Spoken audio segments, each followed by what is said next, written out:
Welcome to McPlum, simple solutions served daily. You start by preparing the watch because a dead battery stops everything. Plug the USB cable into a powered port and confirm charging LED or battery icon, charge to 20% minimum. Once it has power, identify the physical buttons so you don't fumble during setup. Then press and hold the top left power button for 2 to 3 seconds to turn it on. Doing this boots the firmware and initializes sensors. Once the screen lights, you're ready for the next configuration step.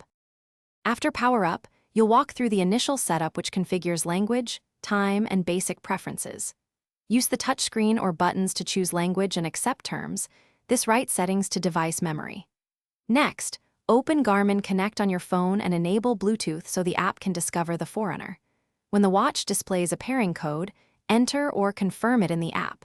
Once paired, data sync begins and the watch downloads user settings and updates. This pairing links your profile and activates smart features.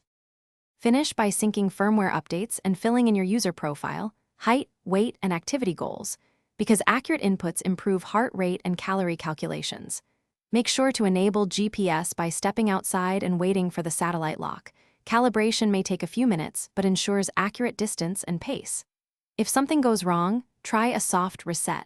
Hold the light/power button for about 15 seconds to reboot.